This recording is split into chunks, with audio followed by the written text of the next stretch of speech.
verdad está en la rama de tu corazón. Well, I want to welcome everyone and good evening. My name is Socorro Gamboa. I am your host for this live podcast series that we have named Tres Generaciones, Three Voices Above and Beyond, Silencio Jamás.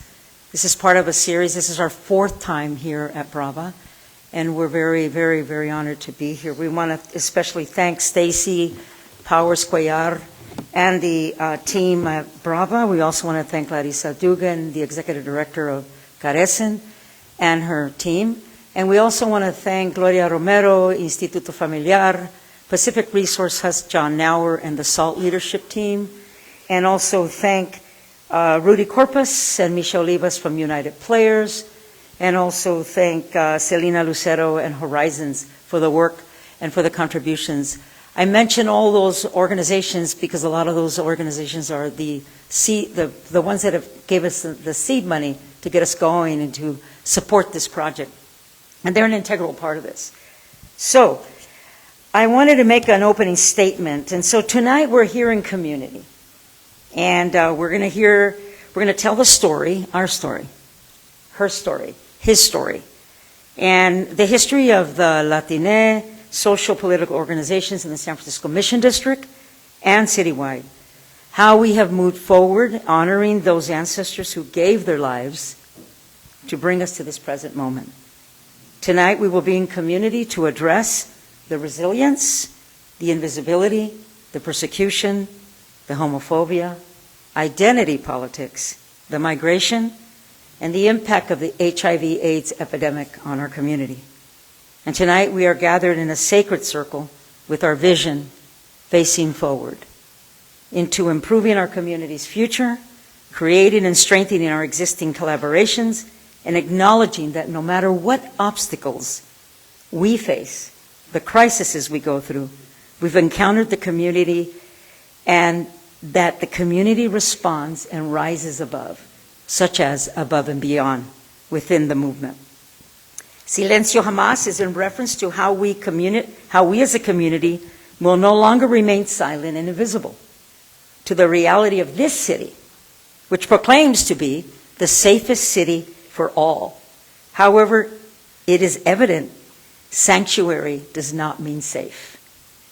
Nationally, hate crimes against LGBTQ plus folks have almost tripled in the last 3 years. Oh, Mateo.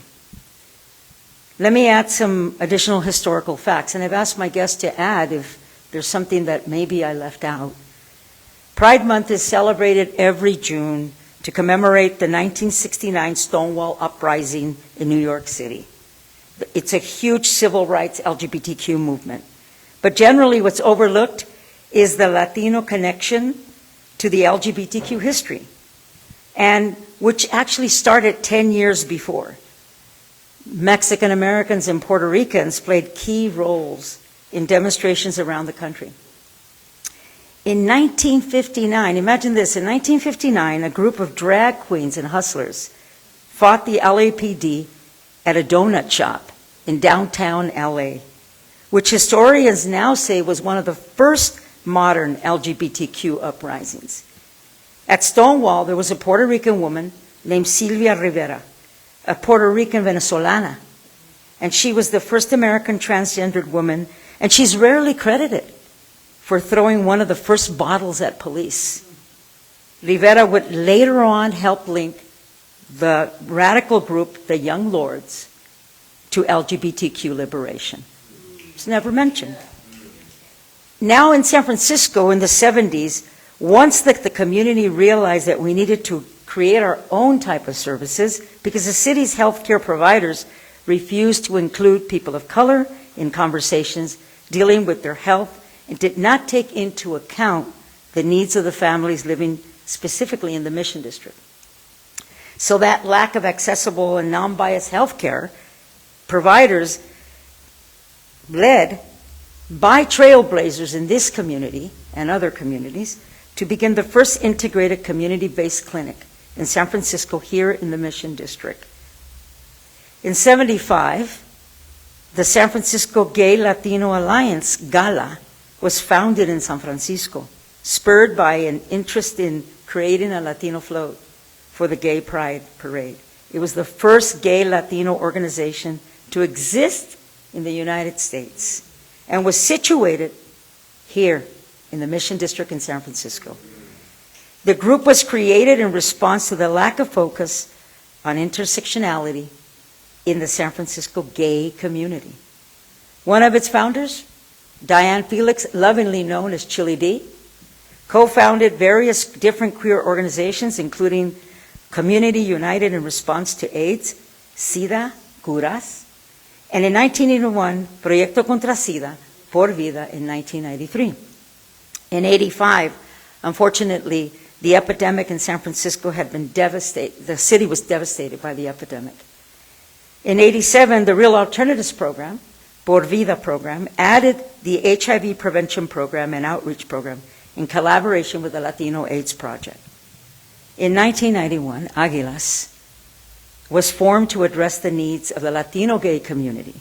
And in 1994, AGUILAS was provided a grant by the San Francisco Department of Public Health AIDS Office to address specifically the needs of the Latino community. And since then, HIV prevention services in San Francisco have continued to service all communities despite moving through the mazes of budget cuts, which currently many organizations are facing right now, while still addressing health disparities. There are an estimated 904,000 LGBTQ plus immigrants in the United States, which means that more than 1 in 10 LGBTQ adults are immigrants. What is the current climate here in San Francisco? Today, we have gathered 3 individuals whose life's journeys and work in the LGBTQ plus services and advocacy have brought them here to this day. We have with us an elder, our elder, Dr. Eduardo Morales, PhD, a distinguished professor emeritus of Alliant International University and one of the founders and current executive director of AGUILAS. Dr. Morales. For our current changemaker, we have Claudia Cabrera, a transgendered woman who immigrated from Guatemala and moved to San Francisco in 2001. Claudia is currently the program director of Sí a la Vida from Instituto Familiar de la Raza. And the future, and what we call the emerging leaders. Luka Fernandez is with us. He's an advocate. He's a Promesas participant, a program of Instituto Familiar de la Raza. Welcome, all of my guests. So what we did is we asked the panelists to prepare a statement so you can kind of get to know who they are and how they think, and, you know, it's obvious how they move, right, and what the work they've been doing. So we asked them to give us a response to the following question. Reflecting on your work philosophy and how you have managed to stay balanced and present in your values and beliefs while working in the community. So we're going to see what they have to say. So we'll start with Dr. Morales. Please share with us your thoughts on that question. Sure. Thank you for inviting me. I wanted to comment on a couple of things. Actually, in Los Angeles, there was an organization called GLUE, formed in the early 80s to focus on LGBTQ people in Los Angeles and dealing with them. And they were pretty strong. And then suddenly it faded away. And that's one of the things that happens in our community, is that things rise up, it moves along, and then suddenly it fades away.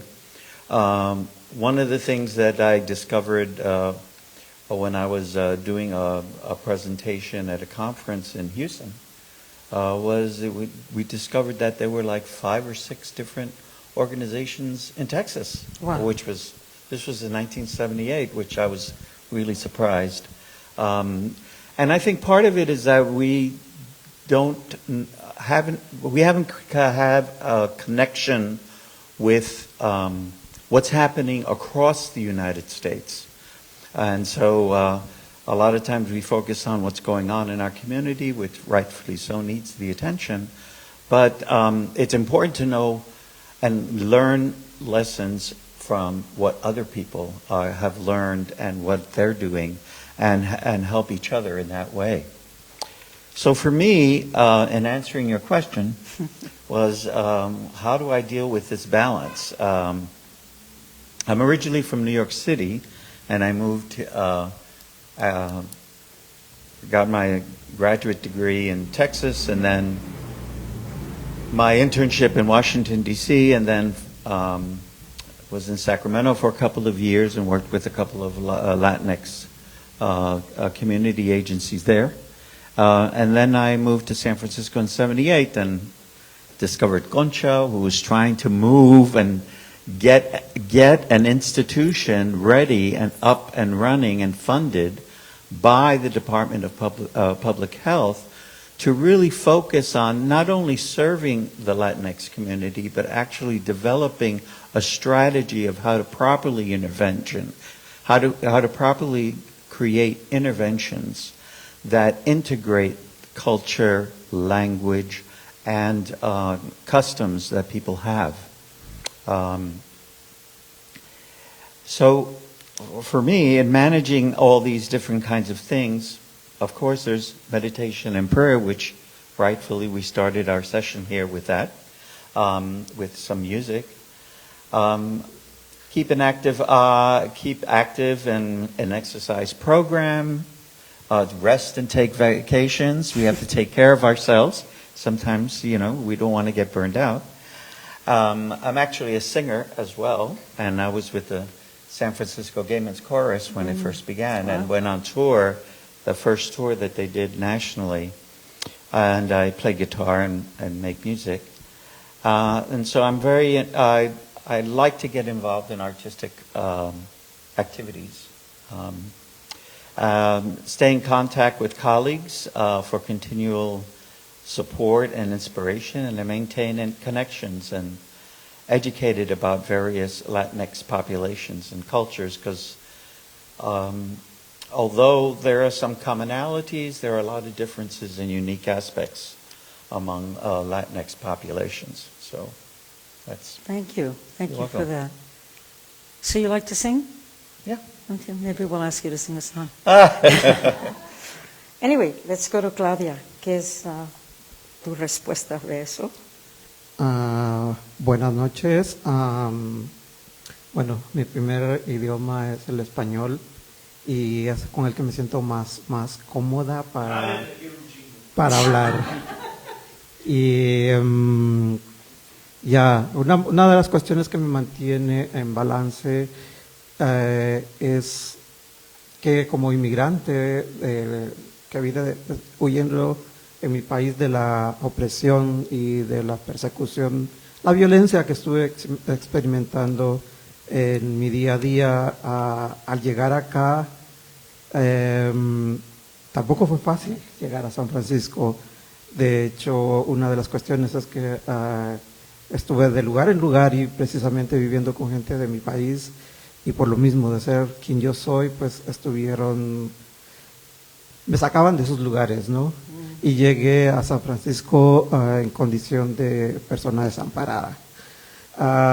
Me costó navegar, en aquel entonces no conocía el idioma, pero también creo que afortunadamente tuve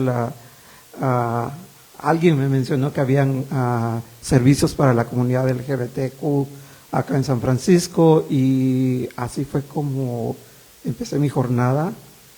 Y recuerdo que me costó bastante, hubieron noches de muchas lágrimas, de mucho dolor, pero al mismo tiempo había algo que esta era mi oportunidad en realidad de ser quien yo soy.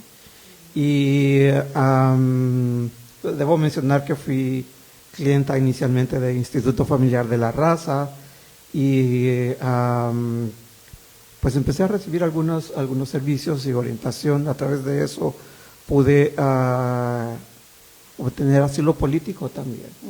Y otra de las cuestiones era, en mi caso como una mujer transgénero, por ejemplo, cómo lograr mi cambio de nombre. En aquel entonces no habían los servicios que hay ahora. Creo que era diferente. Los servicios de prevención iban enfocados en uso de condones, lavar las agujas, usar agujas limpias todo el tiempo. Y posteriormente, ya cuando fui parte del personal del Instituto Familiar de la Raza, quise devolver también a la comunidad parte de los servicios y además ayudar a aquellas personas que estaban llegando también y estaban enfrentando algunas situaciones muy similares a las que me tocó en mi caso, ¿no? Y fue por eso que creo que eso es lo que me ha motivado y me ha mantenido también en balance. Ciertamente no es fácil trabajar también con la comunidad. Hay algunos momentos en que puede ser duro trabajar con la comunidad. El vicarious trauma también es una realidad en nuestras vidas. Como seres humanos no podemos nomás ver a las personas que están sufriendo y no sentir parte de ese dolor en nosotros mismos también, ¿no? Pero creo que eso es lo que me ha mantenido hasta la fecha, incluso también en esta posición. En aquel entonces inicié como una outreach worker, he estado en diferentes capacidades en la carrera de prevención de VIH y bueno, también como siendo parte del Instituto Familiar de la Raza, me gustaría mencionar el hecho de que el programa Hacia la Vida, al cual yo pertenezco ahora, inició precisamente como una respuesta al VIH en los 80s también. Okay. En aquel entonces, cuando no habían, tú mencionaste de que la comunidad estaba siendo devastada con las muertes por el SIDA, ¿no? Sí. Y pues habían alguna información en inglés, sin embargo recursos en español no existían en ese entonces. Y así fue como Instituto de la Raza también tomó liderazgo en esto y inició un pequeño programa de prevención de VIH para las personas que hablan español. Y de ahí pues el programa ha crecido bastante. Gracias. Bueno, muy buena respuesta, gracias. A ver, ahí vamos a explorar contigo más o menos cómo mantienes el balance del trabajo y también lo personal. Vamos a hablar de eso más. Bueno, Luka, what are your thoughts on that question? Sure, not a problem. I have notes, he's got notes, we all got notes. We all got notes, We all got otherwise notes. we get lost. It's fine. Go ahead, Luka. Hello, everyone. My name is Luka Fernandez. I'm a self-taught artist and illustrator, fine artist, and I work as an art educator. I was born here in the Bay Area in San Jose, but I lived most of my life in Latin America. My mom is Peruvian and my dad is American, and I lived in Peru for 9 years, and I lived in Mexico for 1 year when I was very little. That's where my parents met, and I finished high school. We migrated to Argentina to finish my high school education there. I've been back in the Bay Area only since 2019, so I've only got to experience San Francisco pre-pandemic 1 year, which is something that hearing all of this is, we live in unprecedented times, so it's kind of surreal to hear some of this, considering the time I came here into the city, and the time that a lot of young people are coming here to the city, thinking that all the generations going forward are arriving to San Francisco after COVID. That's right. So that's one thing I wanted to mention. My advocacy work started in high school. I was the first openly trans student in my high school in Buenos Aires. I am very grateful that Argentina does have pretty decent LGBT rights. There's still a lot to work on. It was still not easy, and I wanted to bring up, kind of tying it into balance, bring up my first experience of activism burnout was at 18 because of that. And I remember when I got here, all I wanted to, I had two feelings. I had, of course, the feeling of wanting to be an advocate. I participated in activities thanks to Promesa. Promesa was the first thing I came to when I got here to the city. I literally Googled it, and I showed up one day, and Tony, who is one of the wonderful facilitators, he told me, yeah, you showed up one day, and it was like usually people get referred here. Like, no one told me someone new was going to come here, and this kid shows up, and, you know, he kind of just wanted to vibe check me and see, like, what's his deal. I literally had just been here for, like, a month, so, like, big culture shock, didn't have any friends, really, really anxious, and, you know, not knowing how to live life still, you know, out of high school, just having gotten here. And what I wanted to kind of circle back to with this balance thing is that I, you know, having experienced that activist burnout at a very young age, I went through a very prolonged period of just wanting to feel normal, of just wanting to live a life like everyone else gets to live, without having to worry about my transness or being tokenized. That was something that I felt really weighed down by, being the trans student, the trans advocate, the person that's always on the front. And sometimes I just want to live the complexity of my own life that is divorced from that, you know? Because I have a lot of interests. I'm a very multifaceted person, just like anyone else. So I'm going to keep returning back to the point. And That's okay. I think the question is very difficult for me to answer and honestly say that I have balance in my life. I feel like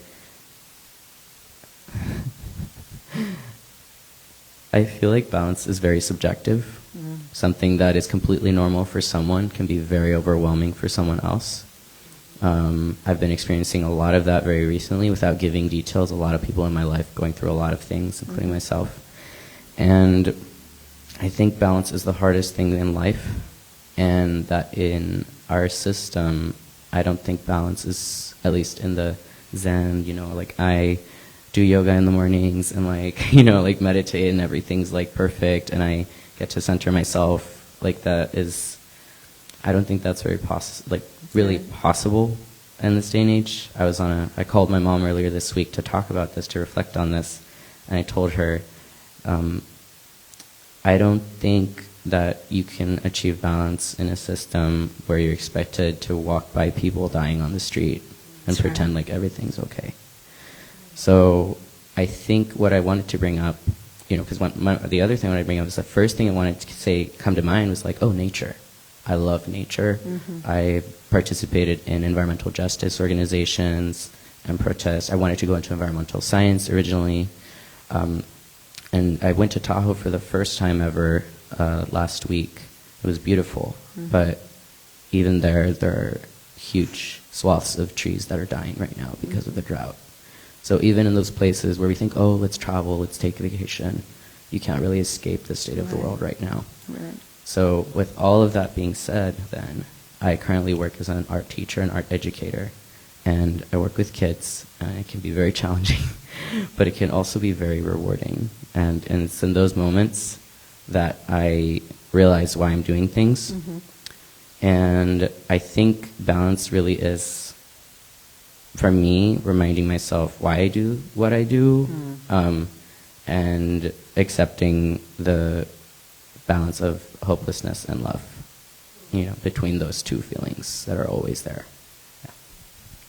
Well, I want to thank you for that. I mean, and I also want to thank you for reminding us that, you know, that at not so much at your age, but at your level of experience, right, and how life impacts you completely different. And I accept that statement. I think it's really important for us to hear what I call the future generations. I'm an aunt to about 19. I have 19 nephews and nieces. And I think it's really important to listen. It's really important because we, as elders, we don't know it all. I think when I was that age, I thought I knew it all. And so I wanted to be listened to. And oftentimes didn't happen. So I appreciate your answer and thank you for that. So I wanted to just, talk a little bit more about that. One of the things that you mentioned is around self-care. And it is really important to take care of yourself when we're doing this kind of work. And doing community work. It could be in the LGBTQ community or in the, when we're working with youth that are involved in violence prevention work. But I think is how do you manage trying to navigate systems that have not been acceptable to LGBTQ folks, trans folks? How does one manage that, and how do you navigate those systems? And so anyone can pick up and answer that, whoever wants to start. I don't know who wants to go. You want to go, Claudia? ¿Quieres empezar? ¿Cómo navegar esos sistemas? Especialmente cómo uno se aparece o cómo uno es, que es la experiencia, like when you talked about vicarious trauma, right? You're experiencing these things. So how does one navigate those systems, or how do we navigate it? Who wants to start? Well, for me, I need to be connected to the community locally, but then I also need to be involved in the institutions that actually create some of the oppressions. If you recall, it took a long time, like 74 and 75 before the psychological and psychiatric associations said, okay, homosexuality is not a disease. I was brought up where, anybody could be thrown in jail for that, So I felt that given my training and being a psychologist, I needed to focus a lot of my attention on the responsibilities of my association in addressing the issues of not only LGBT but also Latinx populations, and also training clinicians so that they can properly practice to address, to deal with our population, which now in California is 40% are Latinx in California. That's a large number. And so, and if you figure, well, maybe 40% of those, 50% of those are primarily Spanish speakers, well, that's a lot of people that we need to actually feel like we need to be able to address properly and integrate some of the systems of that they think are of their spirituality, of their culture, and their ways of thinking and customs, and integrate that into the healing process. Otherwise, people don't really heal or heal properly. So for me, I spent a lot of my time dealing with a lot of the associations, but also making sure that people locally knew that I'm available. If you want, like you called me and said, hey, can you do this? Yeah, I can do this. I'm here. And then also have a voice on a different stage that many other people may not be able to have that stage to do, basically because of my qualifications. Claudia, ¿cómo has navegado si hay resistencia o los sistemas? Definitivamente resistencia. Creo que aún acá en San Francisco, siendo la meca de la comunidad LGBTQ, hay todavía mucho trabajo por hacer. Y quiero aprovechar también para agradecer a las personas que a los activistas del pasado, personas que probablemente ya no están con nosotros, pero creo que ellos hicieron un buen trabajo en dejar la semilla, y ha sido cuestión de las generaciones que vienen detrás a hacer crecer esas semillas. Y espero también que pues las generaciones que van de venir encuentren un mejor lugar. Esa es mi esperanza para el futuro. Y hay muchas cuestiones, incluso como a nivel de ser una persona transgénero, han habido algunos retos que son únicos también para la comunidad transgénero, ¿no? El asunto de, por ejemplo, que nos reconozcan el género con el cual nos identificamos, ya en los sistemas, en los sistemas médicos, por ejemplo. Mis primeras experiencias acá no fueron de lo más agradables posibles, ¿no? Pero creo que una de las maneras como que puedo recordar, el activismo creo que ha sido una parte muy importante. Para este entonces, honestamente yo no estoy participando mucho en cuestiones de activismo. Sin embargo, a inicios de mi carrera en Instituto Familiar de la Raza, se me abrió también esa oportunidad para poder, por ejemplo, ir a foros comunitarios, a tener la voz también. Recuerdo, por ejemplo, una vez no me trataron en el género, aunque tenía mi ID y decía female, sin embargo, me estaban tratando de otra manera y mandé una queja y no hicieron caso. Les di 2 semanas. 2 semanas después mandé la misma queja, pero le copié a varias de las agencias con las cuales yo tenía ya algún contacto y al día siguiente me estaban contestando. Entonces creo que es cuestión de estar luchando contra los sistemas. Mencionaste también el hecho de los cortes presupuestarios. Recuerdo el año 2005 cuando ninguna de las agencias latinas que brindaban servicios para la comunidad latina recibieron fondos. Era 0 para todos.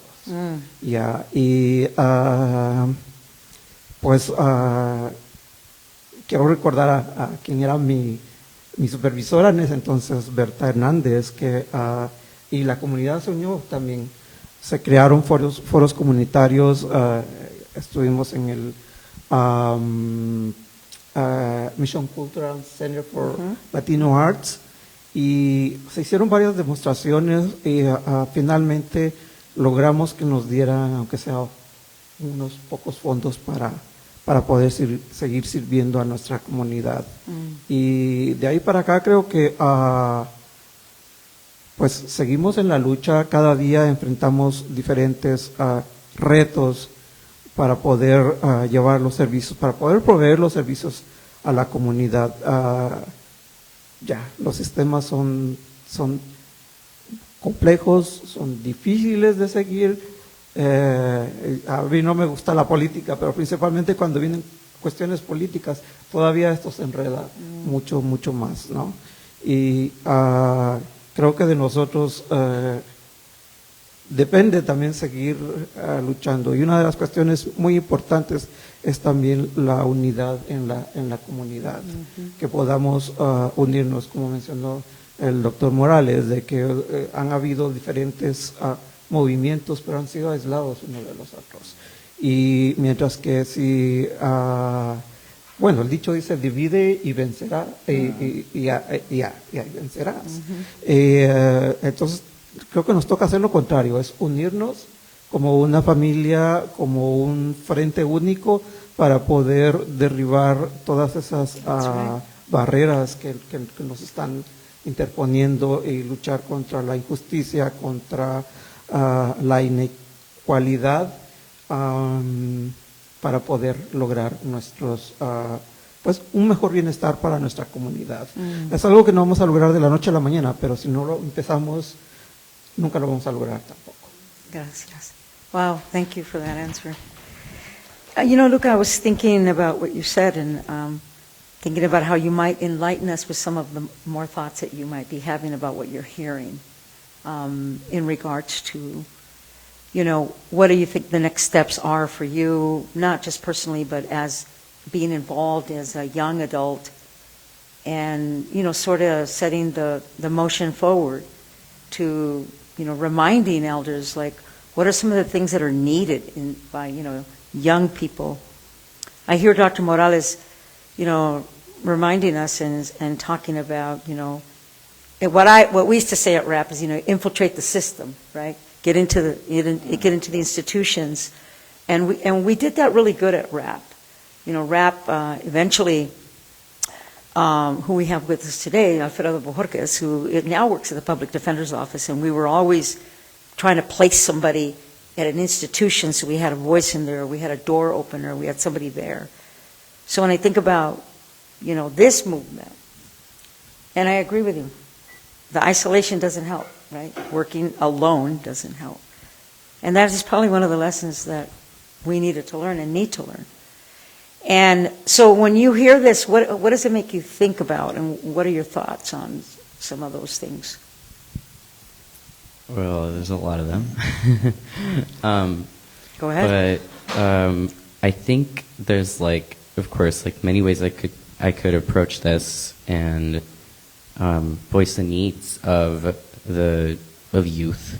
Mm-hmm. Latino youth, more specifically. I could be even more specific, trans Latino youth. Right. You know, what Claudia was sharing about her experience of being misgendered reminds me of something I've been hearing from several youth at Promesa, the Latino youth group I've been going to since 2019, is how difficult it is as a newly arrived immigrant here, mm-hmm. in the workforce in particular, whether it be under the table or not. It's much harder to deal with transphobia and misgendering when you are surrounded by folks who are not educated in terms of, like, respecting and acknowledging diverse identities, and there needs. Oh, yeah, and I think that safety and livelihood is, of course, you know, like, again, when it really comes to me, like the basic needs, you know, like a place to live, food on the table, a community, you know, like, how is it, you know, it's one of this, like, I feel like the urge, like, how is it possible that we live in a system where this is not a basic needs, that everyone's basic needs aren't met. Mm-hmm. And so, you know, because it's a domino effect. I'm talking about misgendering at work, but why do they need to work? Because they need a place to live, they need the money to eat, they need to build their lives based on the money that they make at work. So it's like they face misgendering and violence because they have to. And so that's one thing. And the other thing, and this is a little bit more broad, speaking more so for, like, generation Gen Z and, like, younger, and even tying it into the students I see in, you know, that I teach, or even I have a nephew, just the one, but what a different time this is for socializing. It's very hard for kids the kids don't go out and spend time with their friends on their own, unsupervised from adults. It's all scheduled, it's all organized in spaces. And even for teenagers and young adults, I've been seeing talk about the lack of third places, which are spaces where people can exist without paying money, that aren't at home or at an institution like school or whatnot. I think Promesa fills that gap for a lot of us, a space where we can arrive as ourselves, have a meal, be with like-minded peers. And I would even say that this is what I always recommend to any person that I have encountered that is only just starting their gender transition or starting to find themselves. I'm like, go to a group, meet people like you, see that you're not alone, be in a physical space with people that you can see face to face, because I've found online communities and they've been helpful. When I was in Argentina in particular, I was lucky enough to find a trans youth group in Buenos Aires that I could support myself with while I was there, and that was very much like something that I really helped me. But yeah, I feel like I guess, like, the question being, like, what youth needs, I feel like, of course, it's a lot of things, but I feel like there are things being provided, but, you know, like you mentioned, like budget cuts and stuff, like there's always this sabotaged because of the profit-driven system that we live in. And so for every win that we have, it feels only temporary, because Right. at some point there's going to be a cut. At some point there's going to, like an end to these movements, right? Because of this, this like rise and fall of these either services or movements or spaces. And yeah, I feel like I'm not really trying to come to like a very concrete that's solution, solution here, Yeah. but these are just some of the thoughts that are kind of start percolating in my mind. Well, thank you for that. Dr. Morales, I know you've done a lot of research and done a lot of work. The other day when we were in conversation, you mentioned about, political representation. Could you expound a little bit about what we were talking about? And as you're saying about, at some point these movements, will die or the money runs out. And okay, well, let's throw a little bit more money here so that they can keep doing that. But we were having this conversation about, political representation and what does that mean? And I don't want to get so politico or politica, but I just think it's important to mention to the people that are listening about, how that isn't always a solution, but at the same time, how that might help into sustaining some of the programming that are going on or continue the services. Although it's important to have allies, among the politicians who hold office. But if you really think about it, when was the last time we had somebody on the board of supervisors who was Latinx? Mm-hmm. I mean, I don't remember. So having, and they're the ones who finally approved budgets for the San Francisco, for example. So there are some significant things that they do provide. Mm-hmm. I think this is not so unique to us here in San Francisco. My university, which I was there for 32 years before I retired, has it's actually the largest psychological, produces more psychologists than any other university in the United States, about 15%. And they had a campus in Mexico City. Mm. And so I was asked, can I do something in Mexico City? Well, for the LGBTQ people, and I said, okay, we can do something. And so I did a power breakfast at the Sheraton Hotel, which is in La Avenida de Independencia, where you have the Ángel de Independencia, was overlooking where we were having breakfast. And everybody came in, and it surprised me that that was the first time the leaders in that group, in that city, got together in one place to talk to each other. And I was like, uh-oh. So that means, everybody has different agendas and different things and different perceptions. And so I had to twist what we were going to do and try to make sure we were all on the same page before we can talk about advocacy, talk about how to talk to the media, and talk about things of what we could do in terms of developing their skills, in dealing, in terms of moving their abilities as leaders within Mexico City. So having people in political office is really important, as well as people on different committees. So you have the full spectrum. One thing that I've been pushing, looking for funding in AGUILAS, and luckily we've gotten some funding, is to develop workforce development among LGBTQ Latinx people. And so we focused on 4 different areas, basic financial knowledge, effective communication, especially with the media, legal awareness, what are your rights, and also effective strategies for advocacy. So we offer like a 4-hour workshop for each of those topics, which comes to 12 hours, and then give out a certificate that bridges AGUILAS with Alliant International University. Mm. So make sure you put that on your resume, because that's important. You know, it's important to have that. Here in the United States, things that are on paper are very, very important.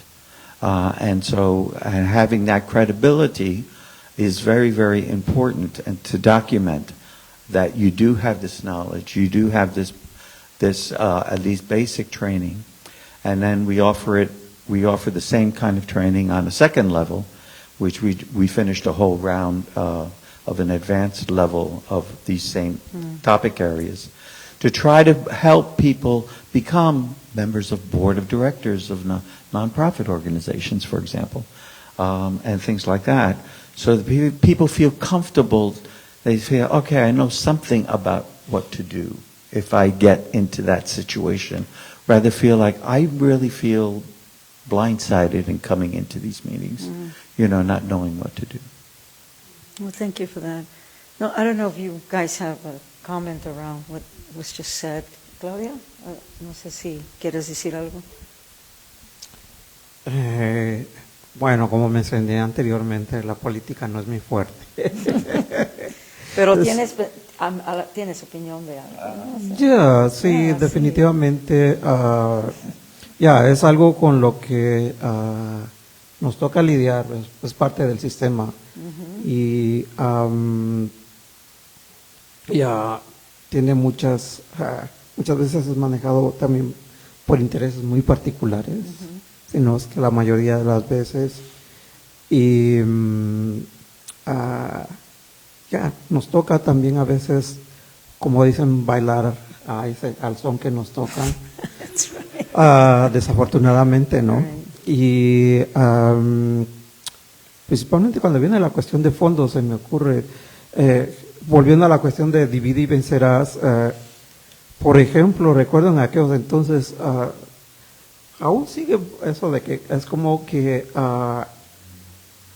fondos, pero la manera como se distribuyen también es como que saquemos esto y que se peleen entre ellos y a ver quién gana.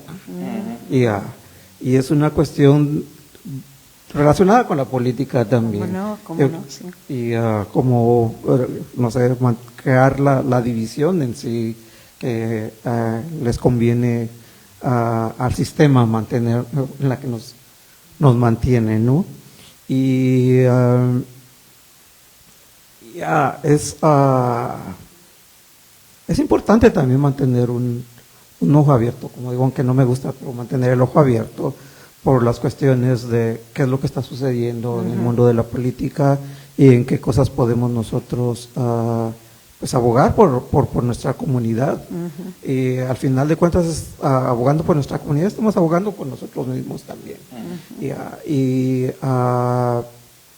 Por muy difícil, muy complicado, muy a veces la palabra, y perdón por ser tan franca, pero a veces la palabra política parece que fuera una mala palabra. La política no cabe en la azucarera. Así es, sí, ajá. Yo necesito. Entonces, pero sin embargo es parte del sistema con lo que tenemos que navegar.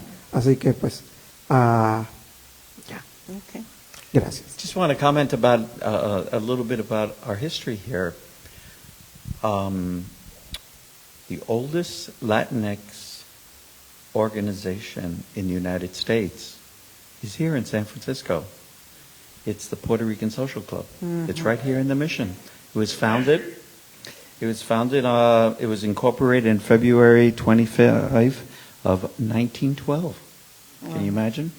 How that came to be, I'm not really sure. Maybe that had to do with the transport of sugar workers from the island to on the way to Hawaii, you know, and things like that, you know. But we do have a strong history here in terms of contributing to moving our community broadly forward. And it's here in our city. Right, and I also want to remind folks too, you know, you're getting ready to elect a representative of the Mission District, I think.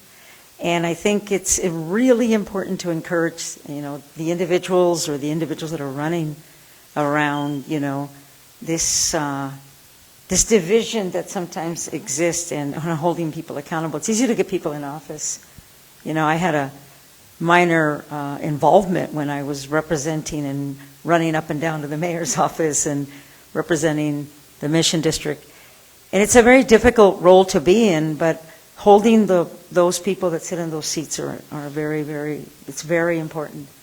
I think about Bambi Salcedo, the Los Angeles Trans Latina organization, and I think about watching it on CNN, and she was so frustrated with all the deportations of the trans, folks that were being deported back to Mexico and over Central America. Because she wasn't being listened to, she threw her shoe and hit Barack Obama in the head. Yeah, it's true. You look it up. And she threw her shoe because that's how frustrada she had gotten, to the point where she says, I'm going to react. And sometimes we have to react, and sometimes we have to take it upon ourselves. Some of us have been arrested, some of us haven't, but that voice is really, really critical. And I agree. We've got to get on those boards. We have to do those things and represent and reach out. So I wanted us to move to another part of this conversation where we allow the audience to make a comment and or say something that maybe that's come to their mind or their heart. And I know we had somebody that was going to go ahead and say something. Alfredo.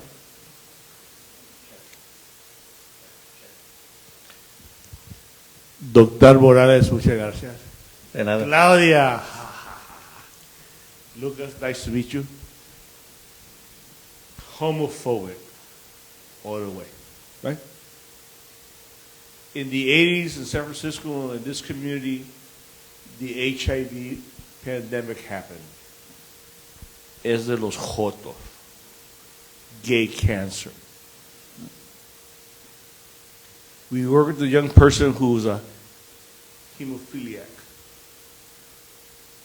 Got tainted blood and died. A co-worker, intravenous drug user, HIV, died. It is no longer a homosexual disease.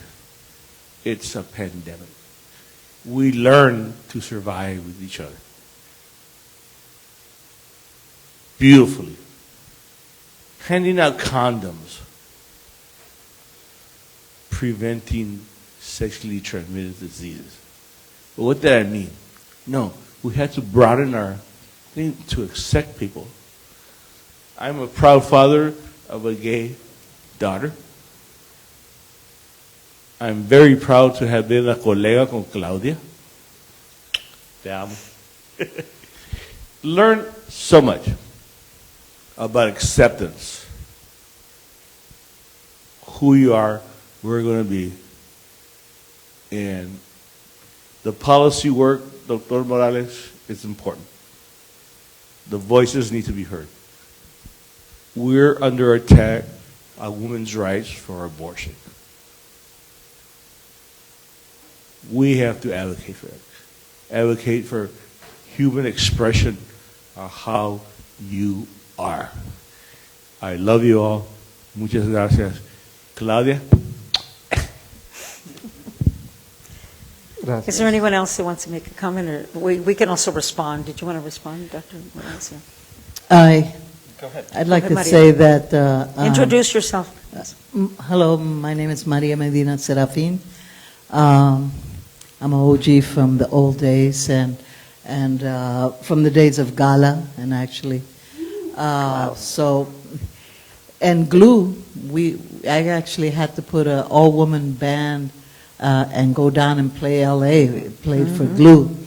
The thing is that we've had organizations, we've had a cohesiveness in the community, but what's lacking now, because of so many things coming up, and this pandemic really separated us, because we were on lockdown for a whole year, tú sabes, and so we have stopped talking to each other. As connected as we are online, on our phones and everything, we are so disconnected.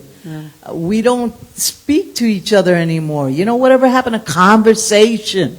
You know, you go somewhere to somebody's party and everybody's on their phone, you know. We're missing those events that united us. You know what I'm saying? And those organizations, when Gala was around, well, hey, there was a lot of activism around gay rights, around the HIV situation. I myself went in exile to, of all places, Miami for 10 years. And when I got to Miami, I got to tell you, I was floored by the statistics. I had lost at least 15 friends by the time I got to Miami, close friends, to AIDS. And I get to Miami, and the people that are getting AIDS, the number one people that were getting AIDS in Miami were young women ages 18 to 24. Okay? Because of what? Because of the lack of education. You know what I'm saying? Once we are confronted with this disease, which it was a mysterious disease, it just came about, and people were just dying left and right. We didn't know what was happening. You know, we have still yet to find out who developed it, how it got into our community, etc., like that. But I think right now because we are so separated and disconnected, we need to come back. We need to come back to the connections. We need to come back to the connections. That's why this is so incredible that we have this podcast, that we have generations of elders, that we have young people, that we, you know, unite. And that's what we need, porque la fuerza está en la unión, tú sabes. Outside of it, we don't have anything, you know? Thank you for your comments. Yeah, she needs an applause for that, man. That was really awesome. Did you want to respond? Does anybody want to make a comment? Go ahead, Luka. I'm taking in all this information, and like I'm feeling everything that everyone is saying, and I'm so, first off, I just want to say how grateful it is to hear a lot of this history firsthand. I feel like a lot of young queer youth don't have the honor to experience something like this, so I just want to put that out there. One of the most, probably like my formative experiences here in San Francisco was at the Castro Public Library, where there was a event for Jesus Barragano, I believe, founder of Gala, I think. I'm sorry if I'm getting this wrong. This was like 3 years ago, and it was essentially an opportunity to speak with a Latino queer elder at the space, and they set up the chairs. He was sitting there and no one showed up for like 15-20 minutes, and they were like, okay, we're gonna just take it down, looks like no one's really coming. And I was sitting there and I was like, I just came here to hang out with a friend, and I just saw this happening, and then I ended up having a 1-hour conversation with him telling me the whole history of Gala firsthand. And again, it's one of those things where I feel very lucky to have experienced something like that. And I want to tie this into the present, right? Because, I mean, this is true for every time period, being unprecedented. But I think it's especially true for right now, how unprecedented these times are in terms of where people are at both materially. You know, the city gets more and more expensive every day.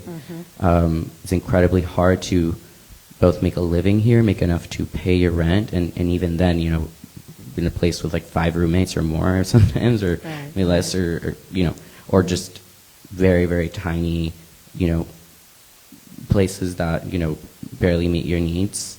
And you're spending all of this time working something that you're doing just to survive. You know, I hear so many stories of people, you know, go to college, that'll be successful. I know so many people with college degrees that are working retail jobs. In my generation, college isn't even a guarantee at this point. So you're kind of facing a reality where you have to work yourself to death to barely make ends meet. And with whatever time you have left, how are you going to change the world? You know, how is youth supposed to change the world if we can barely make enough to survive, and especially be able to secure any kind of future, as far as like, you know, whatever future stability you would like to call it, you know, home ownership, a stable career, a community where you're talking face to face. And that really stood out to me, the idea of talking face to face. And I even think to myself, you know, like, why don't I do that more? Time, energy is one thing, but I think another key aspect here is that a lot of young people are growing up in a very different social level where, you know, you don't go out and meet out with your friends in the streets, you text them, all your interactions are on social media, all your interactions are on the phone, that in-person interactions become awkward and anxiety-inducing. So I think actually one thing that just occurred to me, especially for, the reality is that younger generations are forming their social skills on a screen. So that fundamentally changes the psychology of how human beings are going to interact with each other. I even see it in myself sometimes where I get really anxious or you know, I find it difficult to talk to people when I am not teaching or having to make a point. But I think what I've also done, and this is part of my advocacy work, I host a monthly figure drawing group, low cost, Queer Arts Featured in the Castro. And it is, figure drawing is drawing from a live model. And one of my personal passions is making art education accessible, and introducing people to art without making it intimidating or making it seem like something that you have to go to school or any of those things. Like, I want to take down all barriers to art. And especially, I'm going to put it out there in this age of AI, where even in this AI art and stuff like that, like, that's something I'm very passionate about. It's like, damn, you know, we can't pay our bills, we can't, you know, live our lives, and on top of that, we want to take away what we love, our art, the stuff that makes life worth living, and you want everything to be automated and make money, and it's like, you know, it feels like every single escape that we might have in nature, art, is like, boom, you don't have this, boom, you don't have that, and now you have to spend more time working. And I feel like there's this pressure building with youth. There's this rage, there's this frustration, there's this hopelessness. And I feel like there isn't a place to channel it. That's one. And two, in the spaces, the community spaces that I have facilitated, I feel like social interactions are fundamentally changing. So facilitation of spaces, of community, you know, events, getting people to talk to each other, the approach has to be different. It unfortunately sometimes just doesn't happen organically. Right. So someone has to facilitate that group, has to mediate that conversation, because I feel like with the way, I think either it could be the school system, it could be society, it could be our phones, whatever you want to call it, but I feel like there's almost this feeling of, I can't initiate this interaction unless given permission to. I don't want to bug someone. I don't want to bother them. You know, so maybe it's a little bit personal to me. But I feel like in my experience facilitating, like yesterday I facilitated a figure drawing group with two wonderful drag artists of color at Queer Arts Featured. Shout out to Mad the Two-Spirit and Lisa Frankenstein. And I, you know, started quiet, and slowly people started chiming in, and then we're drawing, but it was this back and forth, all kinds of queer people, all backgrounds, different age groups, and you know, it took a little bit to break the ice, but suddenly it was like, damn, I haven't been in a group with like more than 3 people interacting all at once in so long, you know, on equal terms, you know. So I think maybe, I think what I'm trying to point out here is that I honor history in the past, and I think we need to create spaces where it's taught, and memoria. There's something that they say a lot in Argentina because of the dictatorship, the US-backed dictatorship in Argentina, that they say a lot, memoria, verdad y justicia. And they teach that at school siempre. It's like, it's graffitied on walls, there's some murals, memoria, verdad y justicia. And I feel like that's something that needs to be brought in queer spaces, in Latino spaces. Memoria, forgive but never forget, you know? And simultaneously understanding that things can never go back to the way they were. Exactly. And we have to approach things with a new, well, it has to be a new approach to this new present. I wanted to comment on what you said, because I think it's, you know, having a whole bunch of nephews and nieces that are texting, and I make it a point I'm also the eldest of my own tribe, and sometimes they're like, tia, okay, and it's really around making time as elders to sit with young people and look at them eye to eye, corazón a corazón, and listen and have conversation. And I learned a lot of that here doing that work, but when it's in your own family structure and they're questioning or things are going on in their lives, it's really important for them to really sit down and listen. And, you know, it's very easy for them to respond to me on text, and they're quick, you know, but I don't get the real feeling about who they are. And so I think it's really important. And Maria, I agree with you. I think, you know, in those times because when I got to San Francisco, I mean, I got fully integrated into the whole lesbiana, gay, Amelias, you know, I was out there just doing it and listening. And I think about the very first time I met Teresita. And for those of you who, I think us three probably know who she is. But I will tell you that Teresita, when first time I saw her perform, right? No sé si conoces quién era Teresita, you know, Teresita la Campesina. Yeah, and I saw her singing on Valencia at the restaurant there. But I saw her singing at Amelia's, and I was like, wow, like this is just out there, right? And people were doing it. There was that community, and I think it existed. And the purpose, again, like Maria said in the podcast, is to, not just the podcast, but is about telling the stories and sitting down and listening to the story. Because often, as younger generation folks come in, they don't get that insight, they don't get that wisdom, and hopefully they're listening to it so they can carry it on. And they can do that, because this is how our people sat.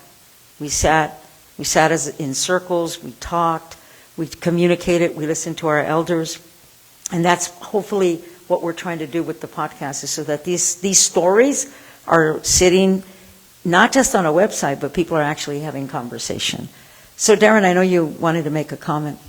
Yeah, you know, as we were talking about open communication and kind of like providing that energy to reignite a movement, I think I want to pose a question to both the doctor and to Claudia. What are some of those things that we can, like, almost like the low level hanging fruit that we could provide in order to re-energize this movement? Because for me, it kind of seems like a lot of the organizations are working in silo when they should be working together. Even though they may have a common mission, maybe their functions and the way that they operate are in different areas. But with that, what are some of the strategies that could be used that maybe don't exist right now, but maybe existed in the past, that we could use to reignite and energize this movement and put it together and come as a united front? Well, I want to acknowledge that not only have you been a teacher, but you've been a mentor to your students. You know, so that's one thing that we can share mentorship across the board and across agencies, and that's one thing that can happen that can help bridge across the different organizations. Sometimes our funding is very siloed, and then suddenly you get tracked into trying to meet your objectives, and it doesn't really permit the time to actually do the larger kind of work so that the whole community gets lifted, but actually you're just trying to sustain the funding level moving forward, and that makes it difficult. But certainly the mentoring aspect of it is, and the dialogue that we're having here, sharing the dialogue at different organizations. I think these are ways You know, people need continuing education credit. Hey, I can do that. You know, my license allows me to do that. So, and also sharing strategies that work.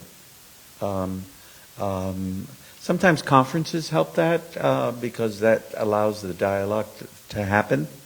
We can have gatherings where we can talk about our best practices, and then this way we can share. So how many times have people come and who work in different nonprofit organizations had a chance to sit down and talk to each other? You know, they're so busy with their work and then their personal life that suddenly things get very siloed. So, I think there are some ways that we can kind of reach out across the board so that it can help the interaction among the different organizations to happen. Yes? You were talking about organizations support. We're talking about organizations and uniting people. Mm-hmm. I remember when I went to Miami, and it was such a stark, as you can imagine, ambiance down there, because people down there have a very limited view of life. Everything is kind of divided and split. But here, you know, can you imagine if we had an after-school program for gay youth? An after-school program that would provide support in not just help you do your homework, but also give you some social skills classes, also give you some history of the gay history of San Francisco. You know, this is what we're living in, and you know, something that would kind of like, I don't know, plant that seed, get people going, say, hey, if they could do it, we could do it too. Or what's wrong with now? You know, we've got connections. We can connect. We can connect. We have the ability. But again, it's getting the people with that experience in the organizations, again, you know, to fund these creative ideas, to fund these ideas that could bring us together.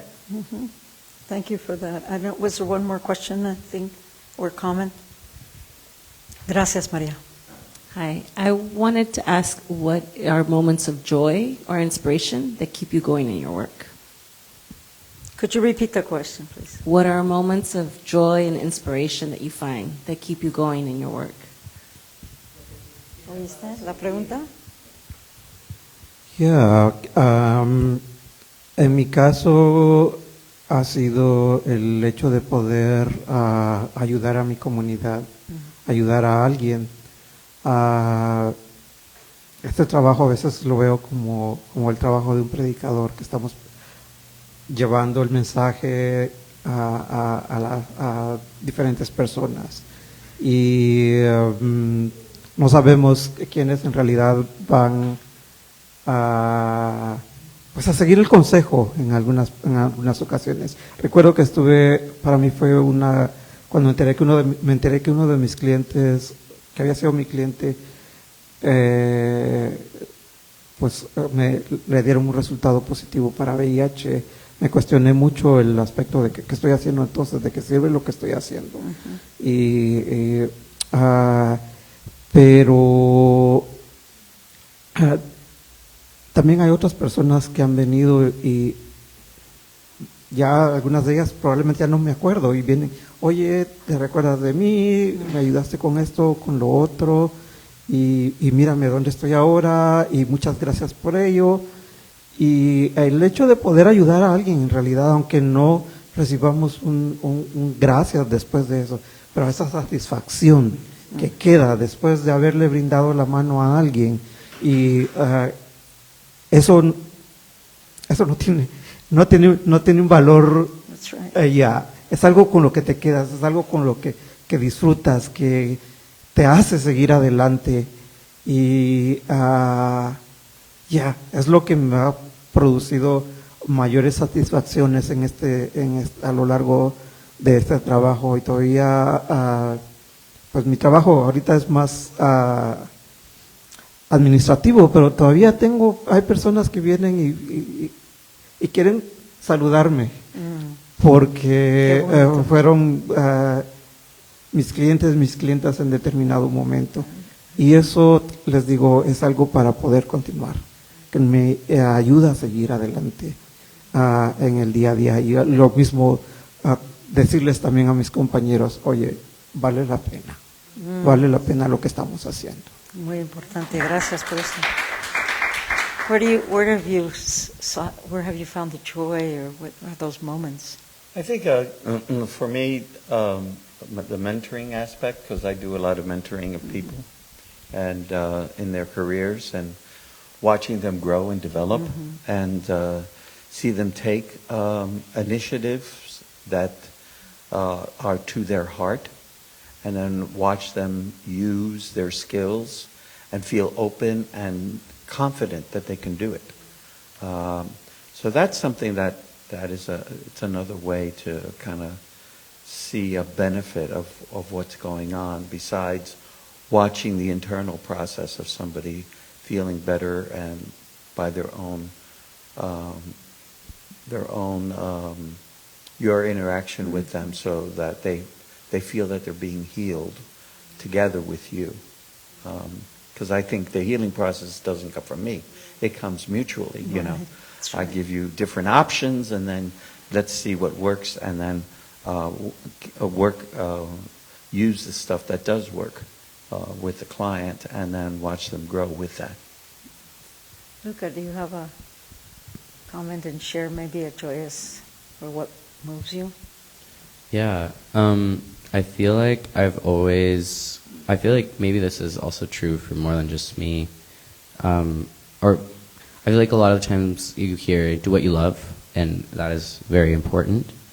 But I think more importantly than that, I think, not to get like really existential, but if you think about the origins of humanity and the way work existed before capitalism, before colonialism, before anything that we live under today, work was done for the community.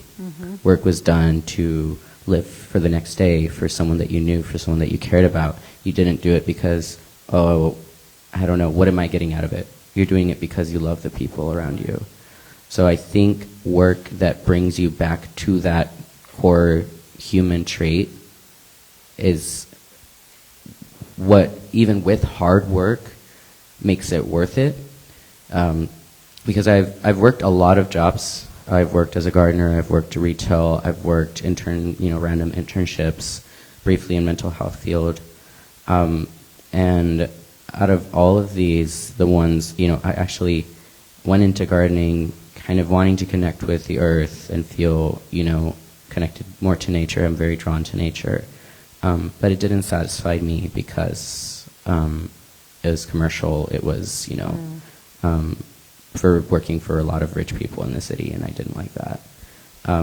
But with working either in the mental health field or now in education, I think there's always, like Claudia mentioned, when you see, and just like also Eduardo mentioned, when you see someone that you've mentored, that you've helped, you see a spark in them that you awakened or that you nurtured. And even just to close with those moments of hope, of excitement, of like I made a change and a positive impact on someone's life, is what keeps you going even past the very difficult and stressful days. This week was the first time a student talked back to me, and it really, really shook me. Like it was admittedly even a little triggering for me because I was teased a lot in school, so it really brought me back to that place. And I got really mad first inside of me, but then I cooled down. I was like, I'm going to ignore that. I'm going to keep going to class. And then during our break, I spoke to him. I was like, hey, we need to talk. Yeah. And I had a calm conversation with him, and he ended up apologizing and by his own volition and admitting to his own struggles. Right. And I think in those moments, especially with, I see this with younger kids, but I think it's also very true for adults when you break a cycle of violence, when you when you treat someone the way you wish you had been treated, and when you see yourself in the other, tú eres mi otro yo. That's right. And You know, those are the moments that I think make me feel like, you know, this is worth it, That's even with the challenges. Thank you for that. Yeah, you know, that saying, "Tú eres mi otro yo," is a personal mantra of mine that I have, you know, because of the experiences working here in this community. You know, and just today, walking down the 24th, I run into someone and says, "Oh, I remember when you," and you know, I had a conversation with Concha before this, and we talked about work and finding the joy in work, and she goes, Socorro, it isn't work. If you look at it as work, then it will always be challenging to you. And you know, if you know Concha, she's, you know, the way she speaks to you, it just kind of penetrates through you. She said, for me, it's a vocation. This is what I have chosen. This is the road that I have chosen. And I think in that, we find that joy, and if we stay in it, you know, you're going to find these moments. I mean, look at us. We're doing a podcast about the things we love to do, and I think that's super important. And we're going to find those moments where it's going to become so challenging and resisting and resilience, and I mean, all the stuff that we fight against. But we have to look back, reflect, and think about what's to the greater good and for the greater good of the community. And some of us can do it a long time, and you know, and some of us have to kind of exit when it's time, and it's okay. You know, it's okay to just say, ya hice mi tiempo. You know, they say there's a season and a reason for everything, and we find that season and we find that reason. So, you know, we're almost coming to the closure, but I really wanted to give Claudia and Dr. Morales and yourself too, Luka, like, what is your organization doing right now? What are some of the important things that you're addressing?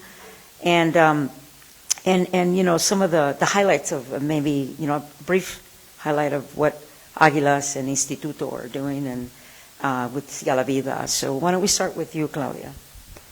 Ok, bueno, en sí a La Vida nuestro enfoque principal es prevención de VIH. Tenemos servicios para personas viviendo con VIH y personas que son negativas. Y creo que uno de los avances que han habido en y esto ha surgido algo en nuestro programa, es que, como les mencionaba al inicio, era usa condones y lava tus agujas, pero como que saturamos también a la comunidad con ese mensaje, y el hecho es que necesitamos ver a la persona como una persona completa, con todas sus necesidades y los factores psicosociales que van a intervenir para que la persona tenga para el bienestar de esa persona, ¿no? Y en realidad parte la gran mayoría de personas que vienen a nuestros servicios no están buscando, lo último que tienen en su mente es VIH. La principal motivación son otras necesidades de comunidad, y eso es lo que nosotros estamos ofreciendo. Y les digo, en el pasado era la maldición o la bendición de la maldición del VIH, que era podíamos dar otros servicios, pero es el poder ayudarles a las personas y luego incorporar la parte de prevención también. Es la manera efectiva. Si no vemos a la persona como una persona completa, con todas sus necesidades, nunca vamos a ser efectivos en combatir el VIH. Gracias. Doctor. Yeah, for us, what we've tried to do is look at the complexity of what people face. And so we do groups as well as individual sessions with people, and we ask people what are the challenges are they facing, because it's not just using a condom or practicing safe sex. That sounds easy, but actually it's more complex than that. There are a lot of behavioral interventions, behavioral things that happen in your life when you meet someone, and then it might put you at risk for something that you don't want to get, you know. And it's not just HIV, it could be hepatitis, it could be a lot of different things. Mm-hmm. So it's important for people to tell you what are the subject matters that they're experiencing, and then focus the intervention, let's say the group discussion, around the topics that they feel are challenging to them personally at the time. And that's something that we do. And then the other thing that we do at AGUILAS is a lot of people, they've never really worked in these kinds of different positions. So it's a good entry level for a lot of people. And so you're trying to teach them of how to do certain kinds of work so that they build their work skills as they move forward. And some of them become, suddenly we've had people who've worked with us that suddenly they became in charge of departments in the Department of Public Health.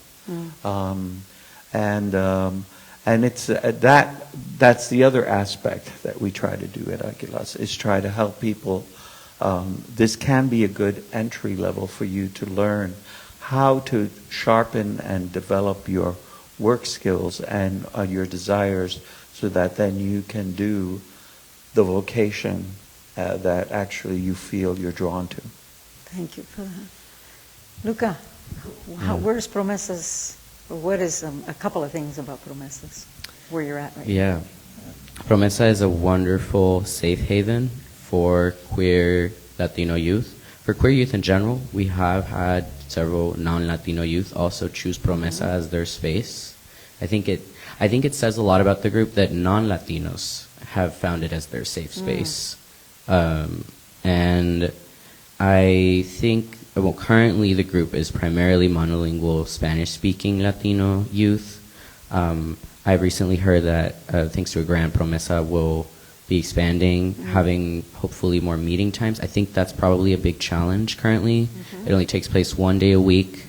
And, if someone's busy, if someone has work, if someone has responsibilities or things come up and you can't make it that time, you can't make it to your community, to your space. So that's something that is going to change soon. I'm very excited to hear that. Also having,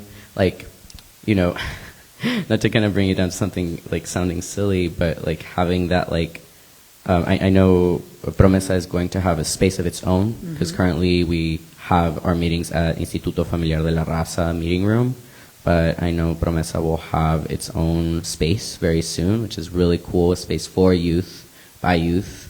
And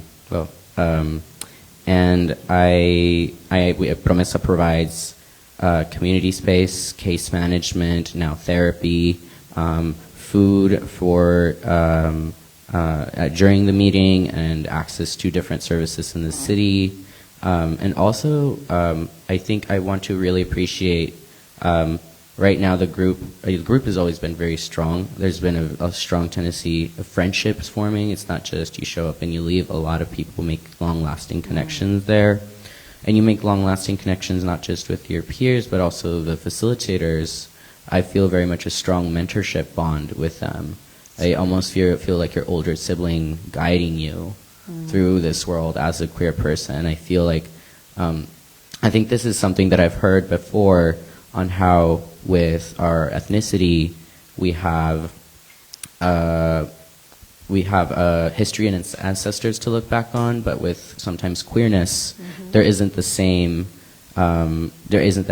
connection like that. So I think having that at Promesa, this almost this kind of, mentorship of I've been where you're at, I'm going to help you take the next steps, is, all of those things that I just said, and that I think make it just a wonderful place, and it's becoming even more special as time goes on. Well, I want to thank you, and I want to thank all our guests. I want to thank Dr. Morales. I want to thank Claudia Cabrera. I want to thank you, Luka Fernandez, for stepping in and being here. And I want to thank Brava Women for the Arts, and remind folks that you can listen to the podcast at caresnsf.org, and also wherever you listen to your favorite podcasts. Thank you again, and have a good night, and peace, love, and happiness. And vote. And vote. And remember, to listen is to heal, and all power to the people.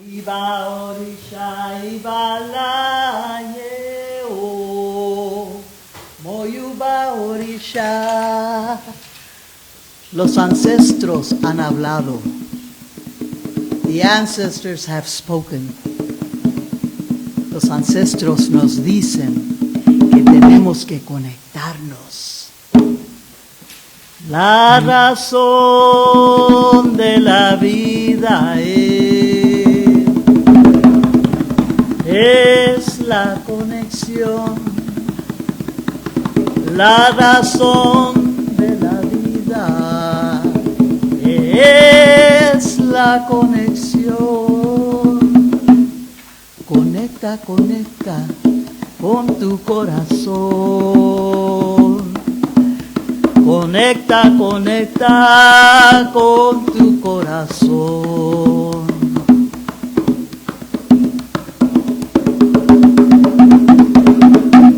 Tú eres la luz que brilla en el oriente. Tú eres el lirio que florece en la montaña. Tú eres la luz que brilla en el oriente. Tú eres el lirio que florece en la montaña. Tú eres la luna melancólica que baña a la plateada espuma del amor. A la plateada espuma del amor.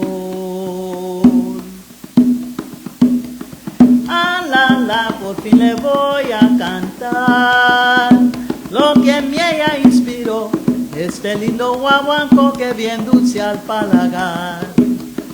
Un recuerdo pasional de un ser que jamás veré, pero que siempre llevaré entre la cosa querida. Sé que bailas y gozaste en vida, mi querida madrecita.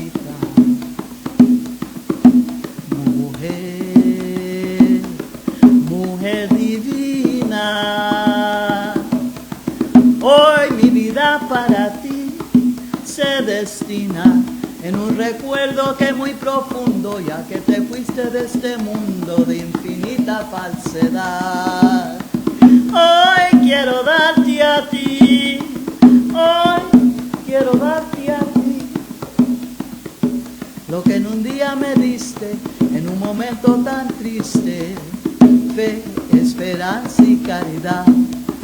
Fe, esperanza y caridad. Seguir echando pa'lante, unidos hermanos, hermanas, unidos, unidos, porque la verdad, que la razón de la vida es la conexión. Conecta, conecta, conecta con tu corazón, conecta con tu corazón.